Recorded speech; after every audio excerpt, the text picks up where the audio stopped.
Hello, everyone, and welcome to the 9th International Journal of Nautical Archaeology webinar, which has been made possible thanks to funding from the Honor Frost Foundation. The structure of this online session, like all the ones before it, is that we'll have a presentation followed by a question and answer session. You can submit your questions by typing them into the question and answer pane or the Q&A of the control panel in Zoom. You can, of course, do that at any time during the presentation. We'll collect these in and then address them during the session at the end of today's presentation. The webinar is being recorded and will be uploaded to YouTube probably next week, so you can watch it again or tell your friends and colleagues to watch it.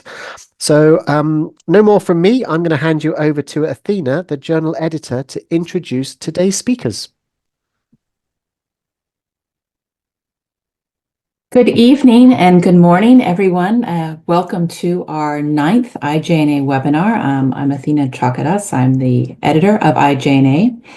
And today we really have a international presentation for sure. One of our hosts and one of our speakers, I should say, and one of our authors, Abner, Alberda, is originally from Panama, but he is now in Valencia, Spain. And our other speaker and author, Rita Ramos, is joining us from Panama. And it's a really nice paper, I think they've presented to us in IJNA, which has just come out in issue 53 or volume 53.2, which should be in your mailboxes soon if you're a subscriber to IJNA. And the article is called The Java Dugout Canoes of the Emberá, the Ethno-Archaeological Analysis Darien and the Emberá Wounaan Territory in Panama. And this is actually free access. So if you'd like to read the article, you have until the end of January to access it on our webpage for IJNA at Taylor and Francis. So tonight or this morning or middle of the day, wherever you are, I'd like to welcome Abner and Rita to give their presentation based on their article called A Century of Transformations in Emberá and Wounaan, Boatbuilding in Panama, Anthropological and Sociological Perspectives. Thank you very much, Abner and Rita. Thank you very much. Good afternoon to everyone attending this virtual discussion. We are pleased to share some of the research we are conducting in the Eastern Panama, focusing on the deeper understanding of the boat building practices of the Emberá and Wounaan peoples in Panama. Our studies examined both the change and continuity in traditional knowledge over the past century, drawing on anthropological and sociological research that spanned from the 1927 to the present.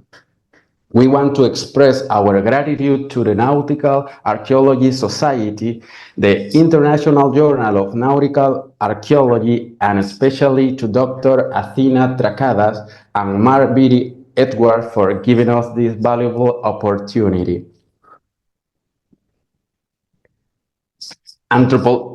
Anthropologists have shown significant interest in the ethnographic record of traditional non-industrial boats, exploring socio-economic and historical aspects in various parts of the world. For example, in Chile, the Yamanas, known for their use of bark canoes, detailing the specific naval architecture function of each part of the crew member.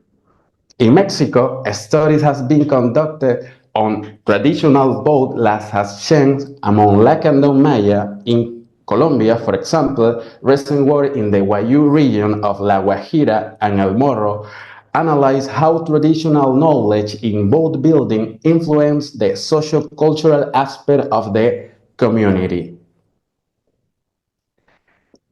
Several studies have addressed the history of dugout canoes from different perspectives in Central America and Colombia.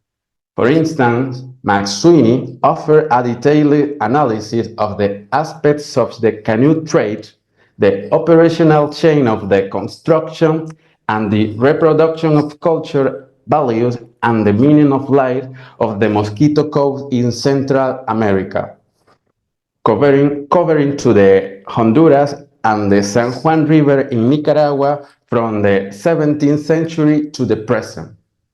In the other hand, Nieva Sanz and Guillón Abao and Focus Gomez focus on methodological aspect and the partial continuity of the boat building knowledge in the Magdalena River and Coquí in Colombia. Other part of the world, BRs combine ethnographic, ethnohistorical, and archaeological data to highlight Maya construction and navigation in Belize and the Maya area from pre-Hispanic times to the present. Since 2020, we have found the Nautical and underwater archaeology area in Panama, where we conduct various lines of research. Among them, the Hamba ethnoarchaeological project focuses on maritime ethnography and ethnoarchaeology in the Eastern Panama, a region with a complex interaction between Panamanian government authorities and the traditional authorities of indigenous territories now has comarcas in Spanish. In these areas converge the province of Darien, administered by the Panamanian government, the Emberá and Wounaan comarca, governed by the indigenous Emberá and Wounaan authorities, and the other is the Gunayala comarca and the Wargandi comarca, governed by the Gunadule peoples. The Darien province is connected through the Pan American Highway from which several secondary roads branch of different spots of the region, surrounded by dense tropical rainforests. However, beyond this land route, the province largely depends on these powerful rivers, raising questions about how maritime and riverine communities manage to communicate and trade with the major economic centers. Aquatic communication, which stays on special relevance in this region, relies on vessels such as dugout canoes, boat and cargo ships that navigate the river and play a crucial role in transportation and trade. Our research focuses on the Emberá and Wounaan community, who mainly inhabit the coastal and mountainous area of the eastern Panama. This group, collectively known as Choco in anthropological studies since the 19th century, exhibits difference in language and culture practices, although they share certain similarities. Despite this recognize each other as distinct groups.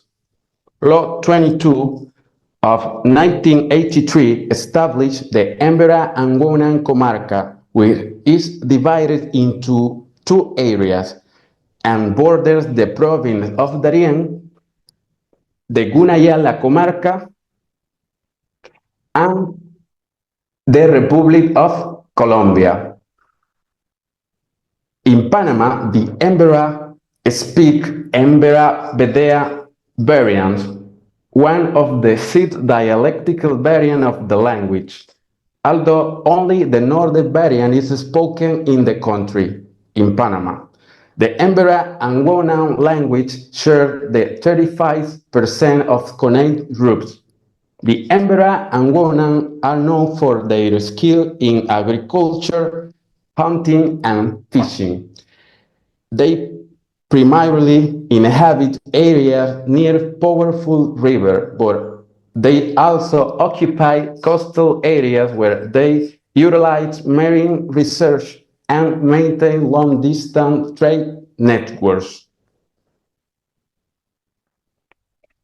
Indigenous boat building in Panamanian territory has been scarcely explored in topic in anthropological and sociological studies.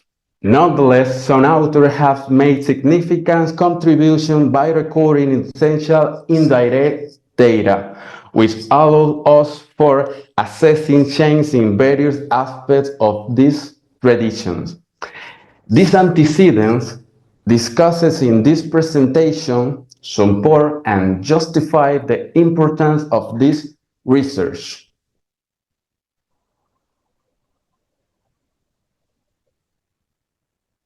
This research focuses in the Emberá and Wounaan communities in Panama, provides a comprehensive review on the main ethnography studies published on people, including those from Colombia and Ecuador, with an emphasis on boat building and traditional navigation during the 20th and 21st centuries. This review is supplemented by additional academic articles to analyze the role of nautical practice in social, economic, environmental, political, symbolic, and commercial domains. This approach allowed for identifying similarities and differences among the studies based on their finding approaches and contexts. In parallel, the researchers conduct their own ethnographic work using participant observation and structured and semi-structured interviews to explore questions such as who learned the craft of boat building and what rules govern it, what is the typical lifespan of the boat and what happens to it at the end of its cycle are the classification of both according to the body of water in which they are used, river, seas, lakes, swamps, or estuaries. What types of propulsion are used and what cultural norms relating to them? What is the process of construction a watercraft and when does it begin? How has the natural environment, such as a river, lakes, and forests, changed in the community in recent years? Finally, have, the, have there been challenges in obtaining traditional materials like wood, resin, or fiber for boat building? The structural interviews marked the start of the process of engagement and identification of key actors, laying the groundwork for sequencing field work in this district and other sites during 2021 in preparation for the 2022 field season. The 2021 interviews were conducted by me with the residents from the communities Tujaque and Viroquera, who practices the art of sheet carpentry timber work for the 2022 season semi-structured interviews in the form of dialogue were chosen to promote better flow and gather more information with Abner, Estela, Shin, Fran, Bienvenido, and Evelio. During the 2022 field season, the daily measurements of Dogged Canyon were taken, precisely recording wind, depth, gunwale tightness, contours, and stair shapes, type of the wood used, as well as the characteristics and measurement of traditional propulsion. Basic tools such as measuring tapes, square, contours, gauges, camera, and caliper were used, among other relevant instruments for analysis. The Emberá and Wounaan use a variety of trees in boat building, carefully selection tools that meet specific characteristics according to their intended purposes, whether for the hull, rigging, or propulsion. Before installing a tree, administrative permit are required in indigenous comarca. This process involved requiring authorization from local authorities or the Rebel Congress. In the Emberá Wounaan comarca, if the tree is on private land, the authorities must be informed with any obligation to pay fees. However, if the tree is on collective comarca land, a visit by traditional authorities is required to access the tree. And fees between 10 and 20 US dollar must be paid, depending on the tree's type and thickness. Notably, this information has not been recorded in previous ethnographic reports, either because it was not considered relevant or because this regulation may have emerged after the establishment of the Emberá and Wounaan Comarca, Touch Law number 2022, 22 of the 1983. During the 20th century, several types of trees used in canoes construction were documented, including chachajo, higuan negro, anime, and chano, among others, amounting to around 20 different species. In our research conducted between 2021 and 2022, we recorded espave, tigua negro, pino amarillo, cedro amargo, among others, totaling about 13 species. Many of these differ significantly from those documented in the 20th century. But historical and recent record reinforce the general notion that, regardless of the intended use of the wood, the wood builder ensure that its process three essential qualities: durability, impermeability, and buoyancy. According to Reverte, these qualities allow the wood to withstand impact, moisture, and weight. The application of the tree for caving a new is not limited of to voluntary felling. For instance, the fall of a large tree due and store can also be utilized. This practice has been recorded in the both previous record by research team. Despite Rachel Dolmatov report in the mid-20th century about felling trees near a stream or river. This represents more of an ideal scenario. Currently, due to deforestation, the slow recovery of certain timber species, trees are single from a greater distance from the llanos and rivers.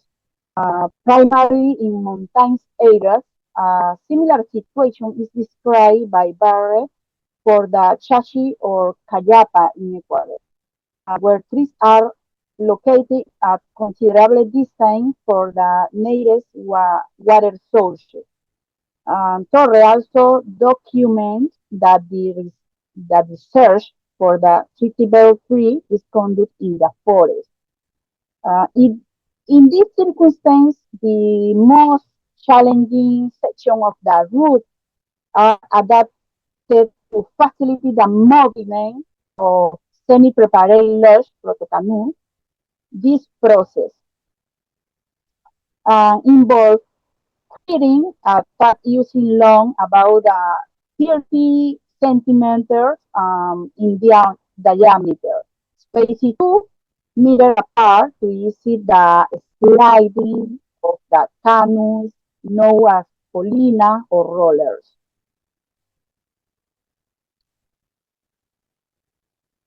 Well, the design of the boat is not coming to the paper. The carpenter visualized the structure in their mind and transferred directly to the wood. In some cases, a pencil is used to mark the direction of cut of the wood that would later be made with a chainsaw or axe. From felling to hollowing, the crafting process can take between 7 to 30 days, depending on the whether an axe or chainsaw is available. Their steps are as follow. First, tree selection. The carpenter selects the tree with the specific characteristics required for the boat.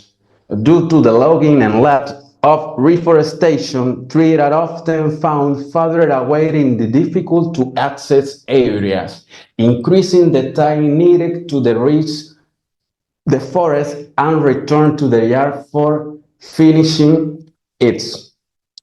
Approval and payment of fees.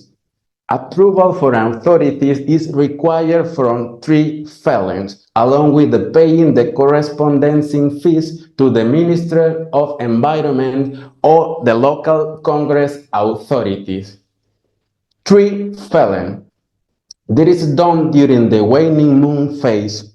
The tree fall's direction is calculated, cutting the halfway through and finishing at the base. This work may be done by a single person or a team of up to 5 using either an axe or chainsaw, which affects the time needed. Trunk preparation. Cleaning the trunk is essential to shade it properly, removing unnecessary branches. This stage may involve building a scaffolding and adjustment with levers. Trunk cutting. The carpenter cuts the trunk to desired length using an axe or chainsaw. Roughing the trunk. The trunk is roughed to obtain a flat upper surface, reaching the tree center and removing the white meat or softwood with an axe or chainsaw. Designing definition. The design of the boat is established, typically oriented the bow toward the tree base and the stems toward the top. Though this way varies depending on the trunk shape. Tree thickness determines boat width. Hollowing out. The boat interior is hollowed out using a tool like an axe or gouge, like this one. And exterior roughing. The other part of the boat is rough-hewn to achieve a thickness that allows it to flow while remaining sturdy for the forest transport. For an 1-inch thick boat, a balsuda has a 3-inch thickness. Axe or gouge are also used here. Polina or rollers construction. Rollers or polinas are constructed challenging segments of the transport route. The descent of the nearest string is prepared to carry the proto canoes that it's to the shipyard where it's be planed to given the final touches. Transport. This proto canoes is transported by the river of the sea to the shipyard where it's lowered to finishing site using ropes and winches. These activities involve 10 to 20 people, including family and neighbors, who help in exchange for payment or future favors.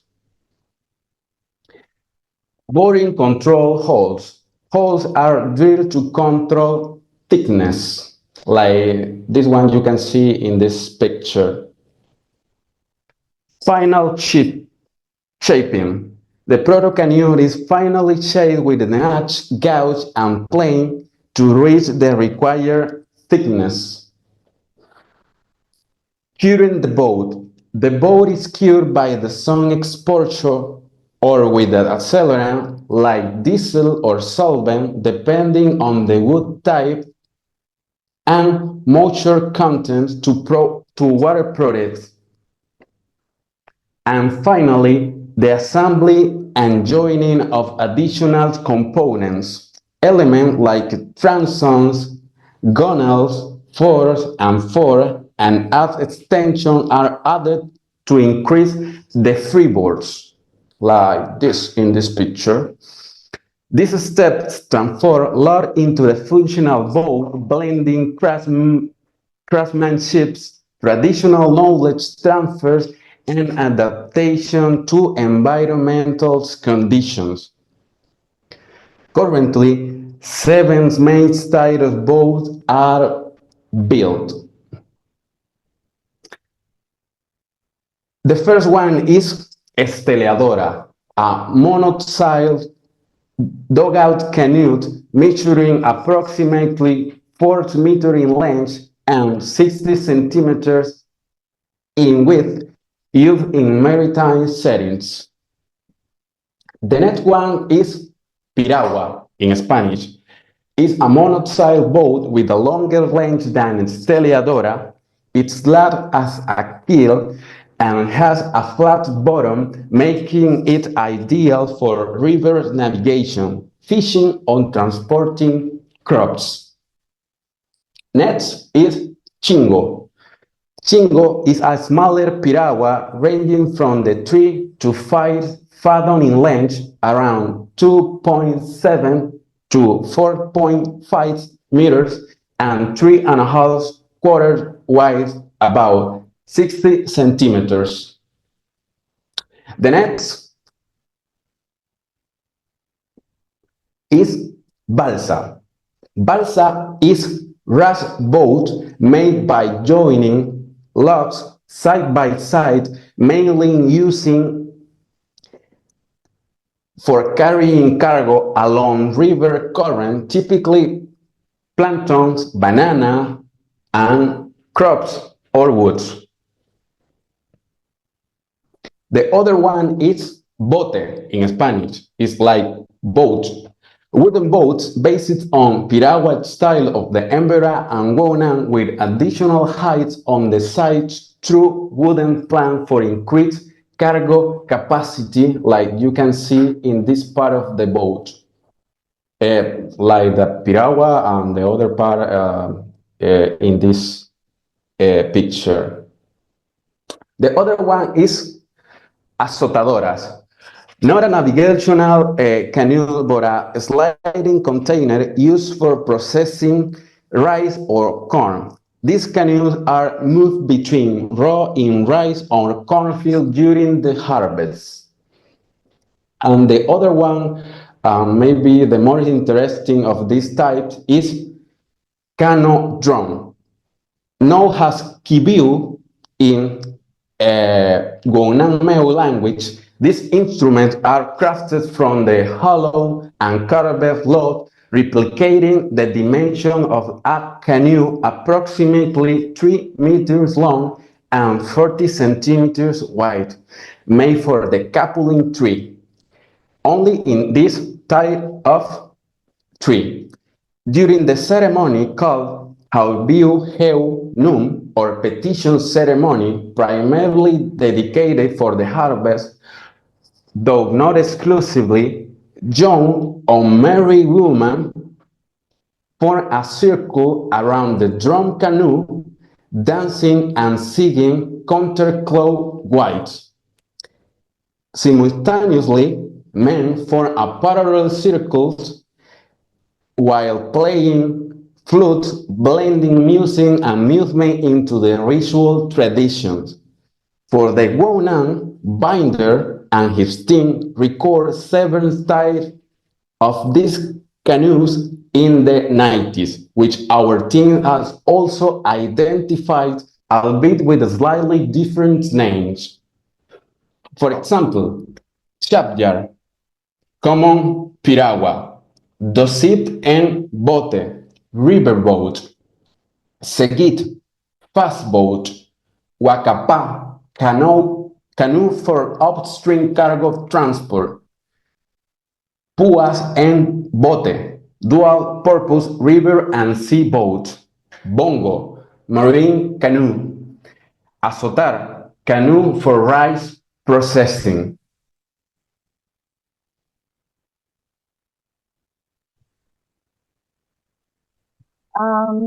Paddles. Paddles are cylindrical structure, a leaf or blade shape tip, designed to push water and steer the derived canoe, piragua, on rivers or at sea. Paddles length varies depending on the river depth and the paddler height. They can measure up to 2 meters with a blade reaching about 80 centimeters. Crafting paddles require no particular specialization, and in shallow sections, paddles can be used as pole to touch the riverbed and propel the boat. Paddles are crafted from the same wood type of the canoe, such as red oak and cocobolo. Historical reports from Rachel Dolmatov and Reverte in the mid-20th century listed three species used for paddles. But recent studies have inspired up to 11 different species. Poles. Poles are long, straight cylindrical trunks, usually not tinier than a person grip and often saying 2.5 meters in length, known as palos in Spanish. They are called dot in Emberá and Dutu in Wounaan. Posts are used to guide canoes upstream, enabling the paddle counter water currents and avoid shallow areas or obstacles. When falling, navigation typically occurs in the upper part of river where currents are weaker, making stream travel easier and conserving energy. The paddle stand placing the pole against the riverbed or bank and pushing from the boat to propel the canoe forward. Poles also serve of gauge river depth. The navigator submerges the pole until it touches the bottom. Then light is checked in the waterline mark, um, estimating water depth at the point. Sails. Sails are wooden and fabric structures designed to harness wind power for propulsion. Among the Emberá, triangular sails are used for maritime navigation as prepared for well, even with minimal or opposing wind. Sails remain essential, especially in situations where economy limitations prevent the use of gasoline for outboard motors before motors become available sails were the primary propulsion method for maritime travel. In sail-equipped canoes, the constructor installed plastic receptacle known as the carlinga or tintero at the base of the canoe to secure the mast. Additionally, holes are drilled on both the fore and starboard sides of attached chipped scotas in Spanish, which is a rope used to control the sails, provide stability, and adjust direction, and vary the sail station during navigation. Outboard motors. The integration of outboard motor began in the 1960s and continued to this day, marking a significant shift in canoe equipment way larger canoe boats often have a module stair to accommodate these motors. The high cost of acquisition and fuel limits accessibility for many. Alexander Wetmore, for example, photographed document outboard motor uses as early as 1956 in the Coiba Pacific region. Currently, outboard motors are valuable but not indispensable, as financial contracts still necessity state uses, even on motorized vessels, poles, and paddles are frequently used to steer the boat, reduce fuel consumption per trip. This combination of the traditional and modern propulsion methods reflect both a deep rooted maritime heritage, and adaptation to the current economic realities. The variety of tools and techniques available offer flexibility, which is method choosing based on environmental condition, cost, and travel requirements. Canoes in daily life, this Wounaan Emberá prefers canoes and rafts for transportation. Since the construction of this boat is a traditional male activity, in no participation of the woman. Passes down through generations, albeit with decreasing frequency over time, since they are propelled by poles or pedals or outboard motors. The choice of using location has great importance. This choice is made in relation to a river, which leads to the construction of a simple dock. These three elements, home, canoes, and duck, are inseparable in the indigenous life of the region and all are using timber trees, but construction by skilled carpenters often generates good income, particularly when serving clients who don't know especially are typically Emberá, Wounaan, or even Afro-Panamanian from the region. Some anthropologists and sociologists agree on the importance of the canoe for Emberá and Wounaan as their daily activities, such as hunting, fishing, and setting new areas rely on it. The author's consultant emphasizes that a significant part of daily life depends on canoe. Interview conducted by Kane in 1983 with an environment revealed that having nautical knowledge is a considerable advantage when seeking a wife.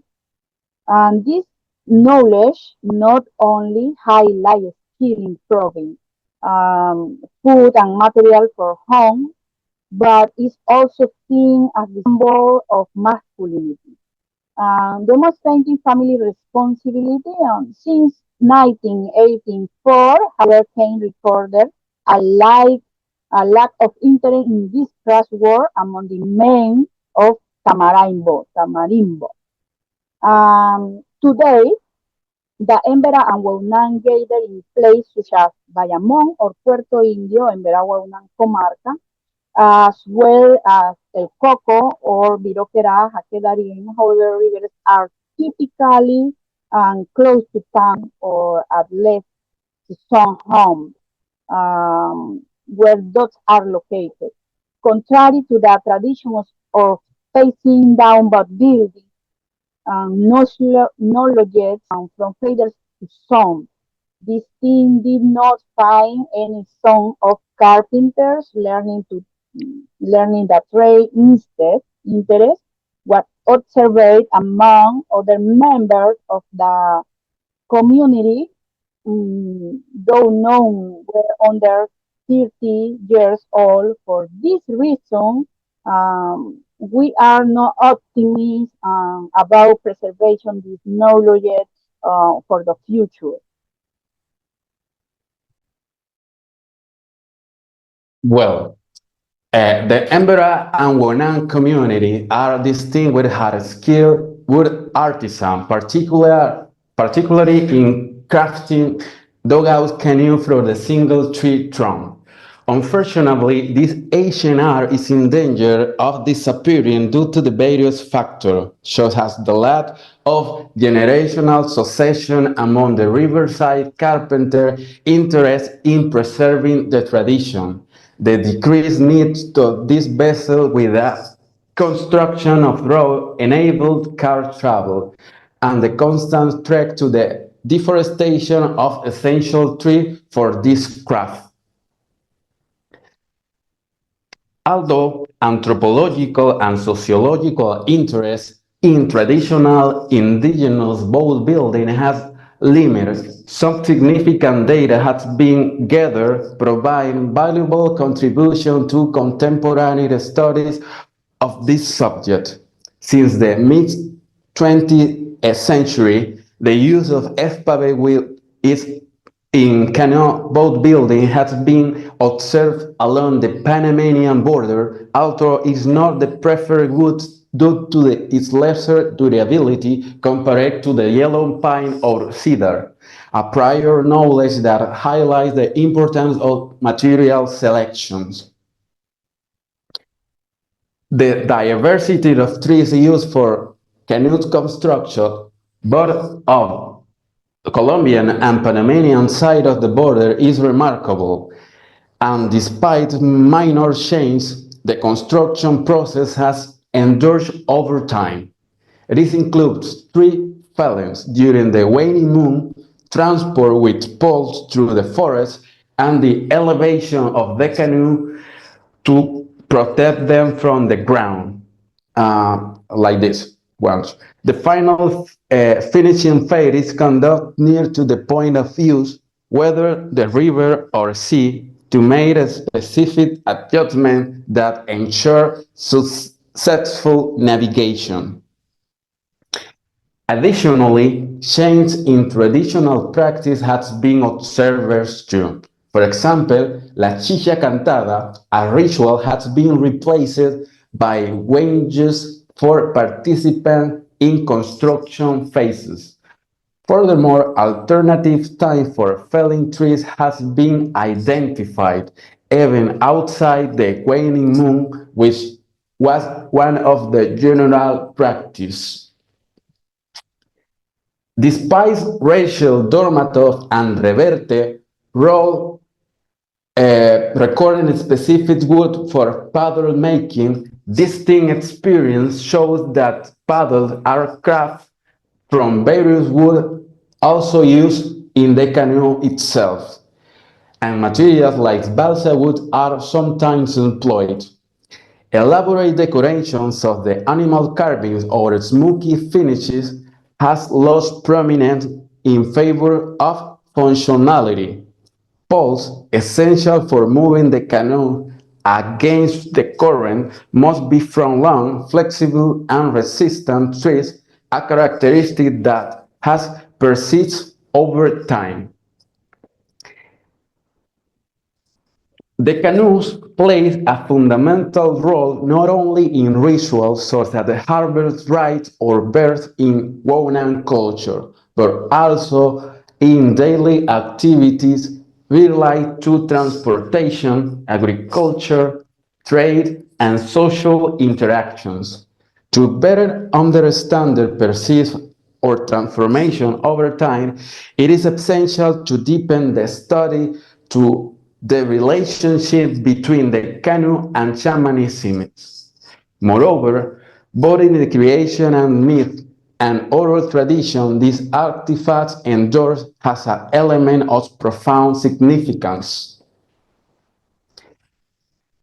While the boat building tradition of the Emberá and the Wounaan currently threatened by the lack of generational continuity and the impact of climate change, this process is being meticulously documented by the fields such as anthropology and sociology.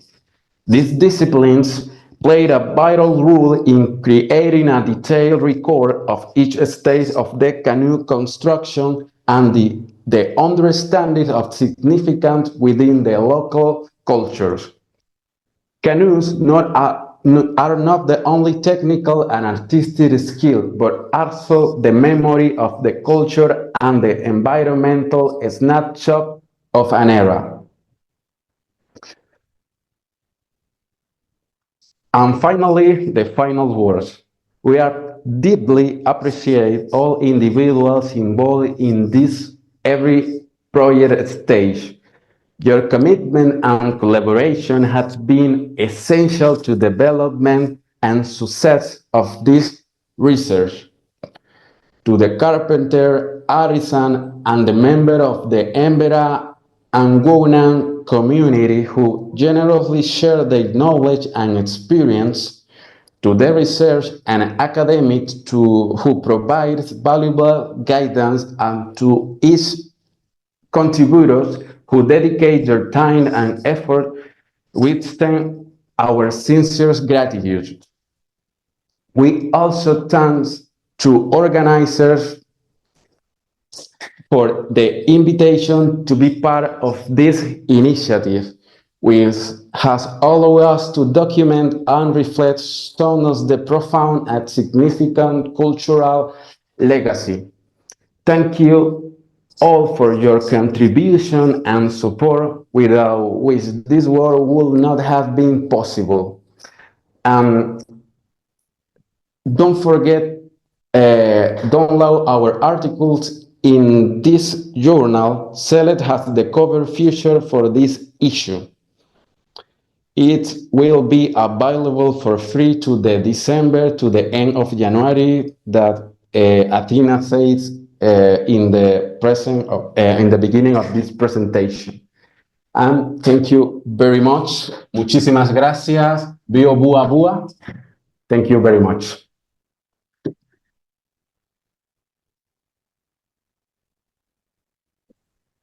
Thank you very much, Abner and Rita, for your lovely presentation. It was extremely thorough. And as you said at the very end, a canoe is an environmental snapshot of a culture. And you've really given us a very nice snapshot of this really very interesting region.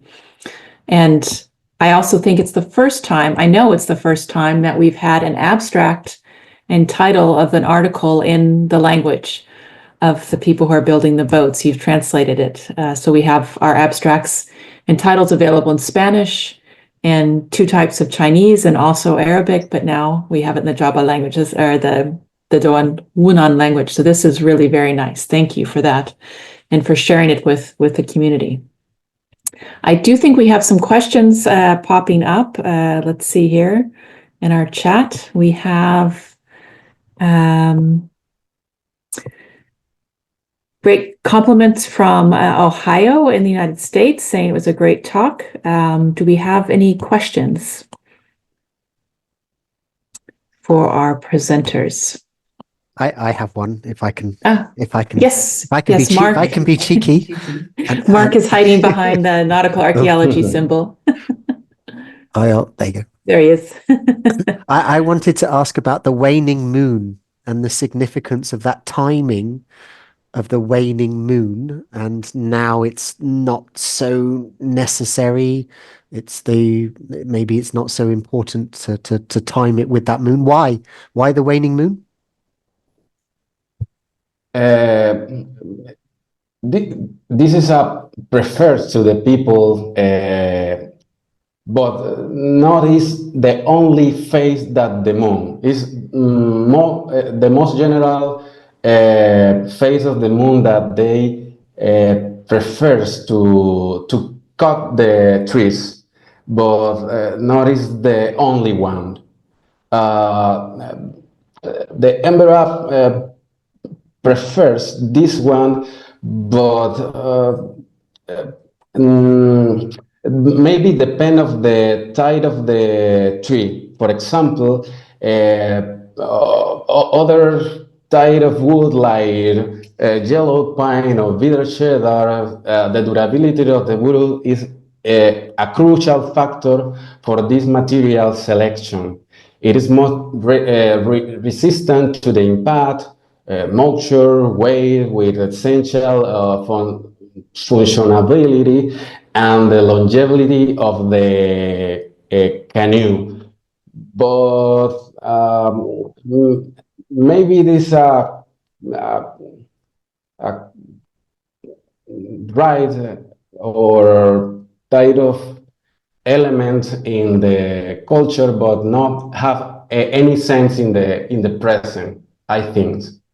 It is only a general thought about they want to cut the tree, but not have any other other traditional ritual or like the chicha cantada or other ritual is only essential for cut the tree in this phase moon. Thank you. Okay. Yeah, thank you. And we have a question, two questions actually. The first is, thank you. So thank you very much for the talk. And the first question is, what is the general use life of these boats? How long can they be used for? For example, if the boat is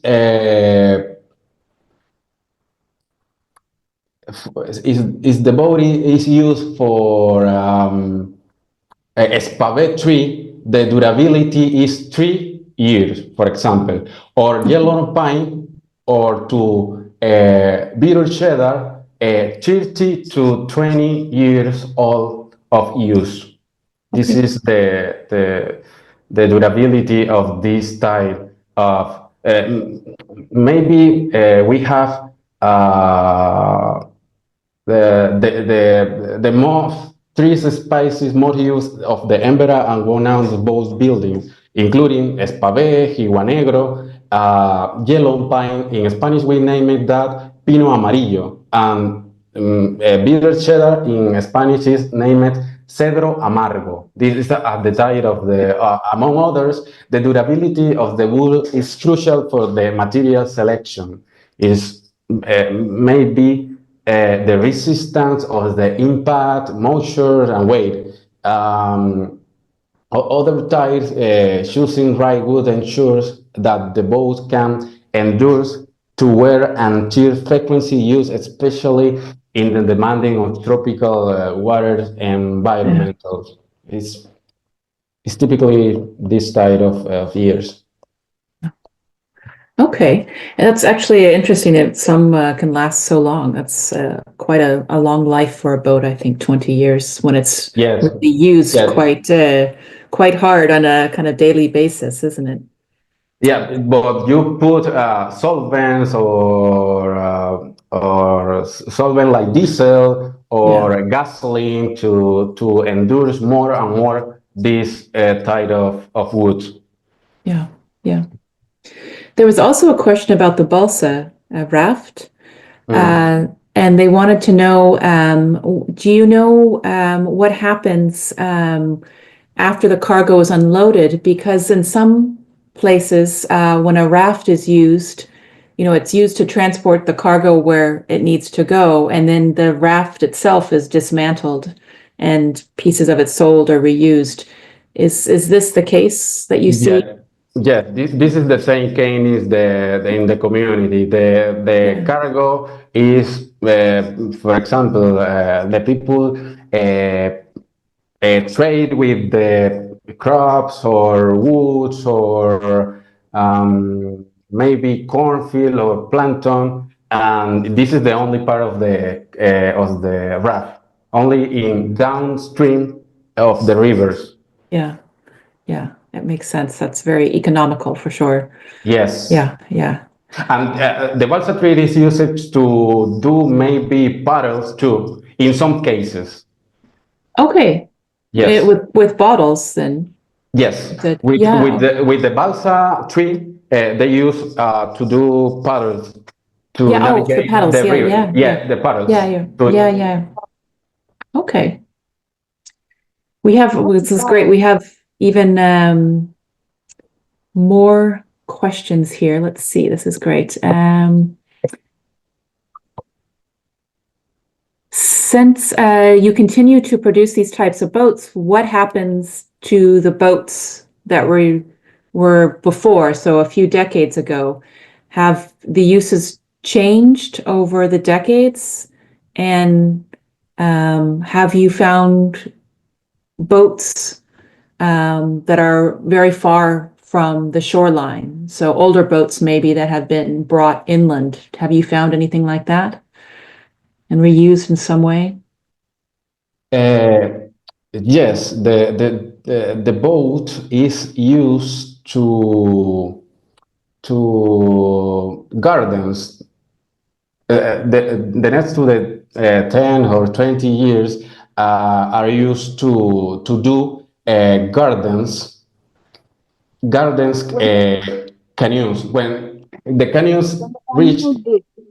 yes, the rest of the end of the useful life, which varies depending of the type of the wood that I can say before, like the Despave, approximately 3 years, or Pinot Amarillo between 30 to 20 years, they are repurposed through their recycling. Instead of being discarded, these boards are reused for practical purpose, such as drying grains, for example, or transported in the planters to growing plants to elevate the canoes off to the ground and facilitate this new use for place on the wooden beams, which can be loft or in some cases unused water or storage tanks. I can maybe compare some picture. I Yes. have, Okay. let me show you. Give me a minute, please. In this one. Abner, this is a example is the balsa. Yes. Super. That's super, Rita. And it's very light, I mean, compared to anything else, right? Yes, So, yes. yeah. Let me give me a minute, please. Ooh, okay.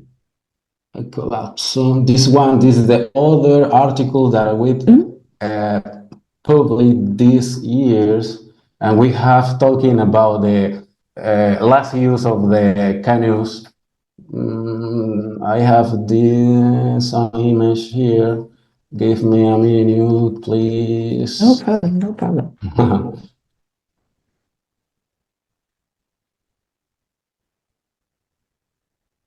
This is the final. Yes, here.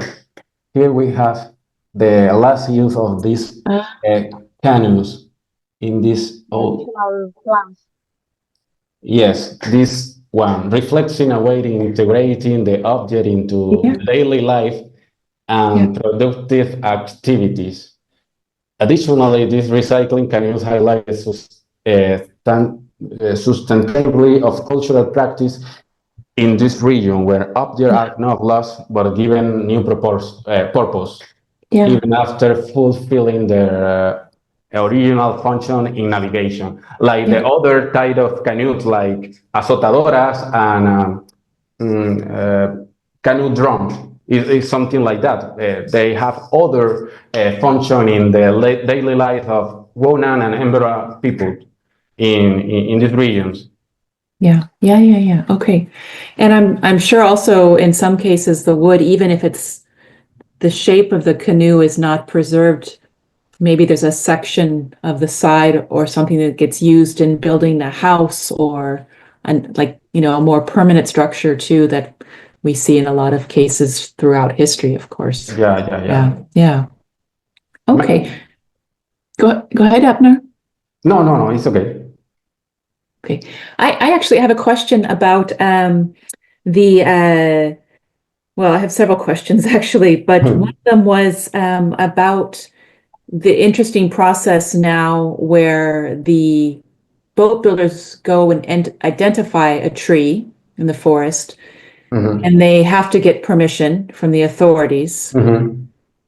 Are the boat builders, do you think, really good at forest management, knowing, okay, we've been in this area last year, we need to go to another area, or this type of tree grows faster than another type of tree, so we'll take that one first and let the other trees grow for another year.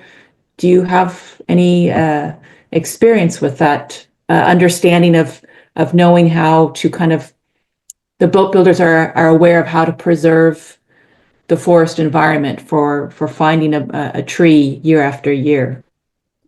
Normally, they have the tree in their mind. They have they know where is the next tree to use. Okay. Um, maybe they are not thinking about this type of stuff. I think not to reforestation or anything like that. I think it's only use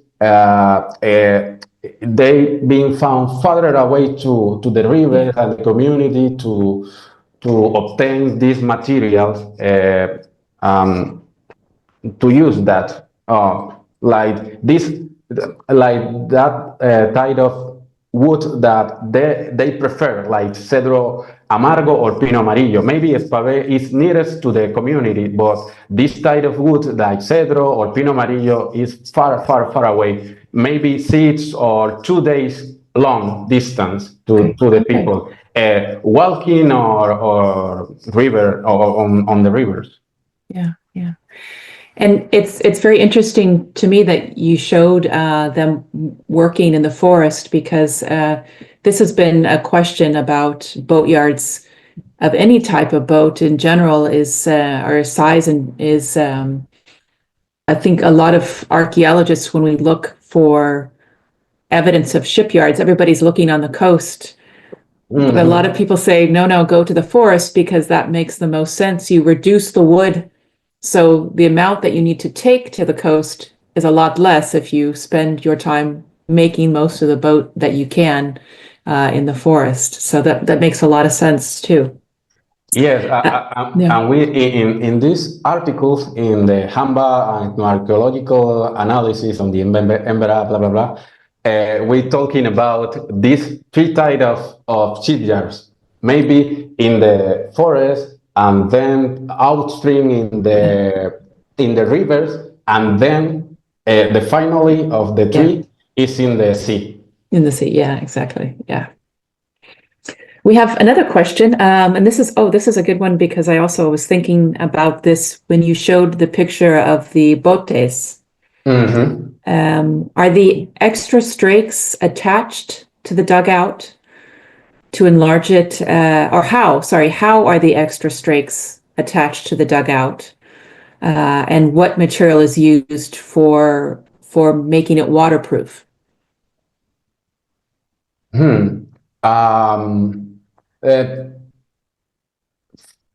First one, the material uses is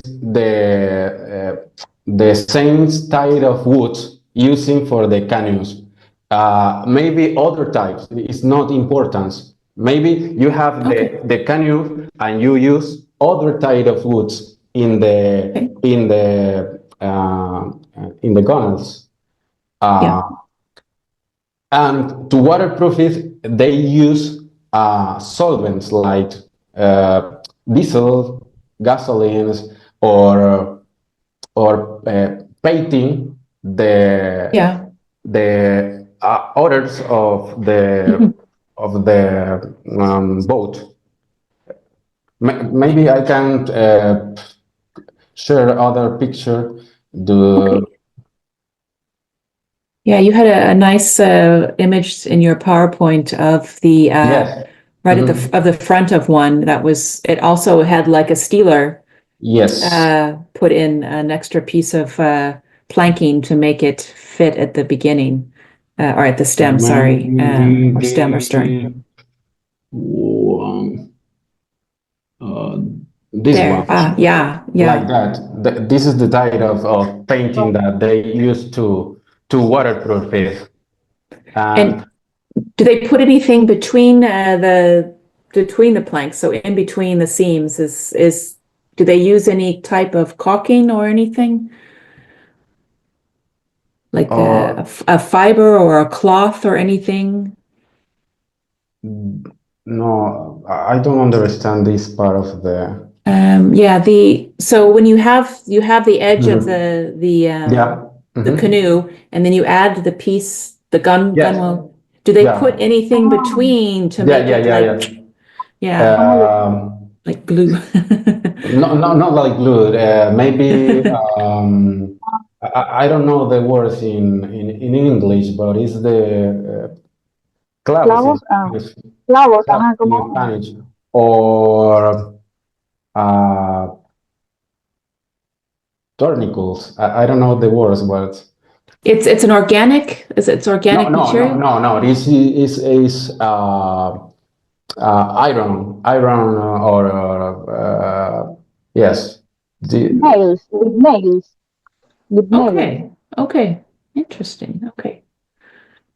Yeah. Okay. Does anyone in our audience have any more questions for our authors?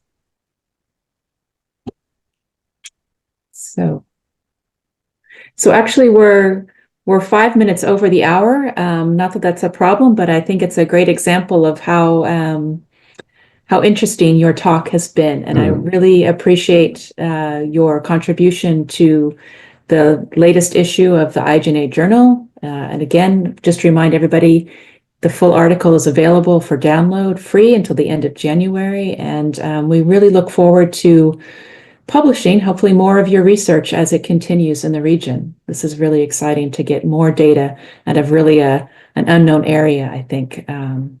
So we appreciate the efforts, and we really appreciate your time in being with us both from Spain and from Panama tonight. Thank you. So thank you very much, Abner and Rita. So thank you. Thank you to you. Okay. All right. Thank you, everyone. Happy holidays. Thank you, Bye. Athena. Thank you, Okay. Abner. Thank you, Rita. As recording will be available, I'll try and get it done as soon as possible so it's uploaded next week. A big thank you to the Honor Frost Foundation for making this experience possible. So on behalf of the NES, the IJNA, our presenters, thank you for joining us. Enjoy the rest of your day or your evening, depending on where you are in the world. And may I take this opportunity to wish you all, if you celebrate, a Merry Christmas and a Happy New Year. Thank you very much. Thank you very much. Happy. Bye-bye.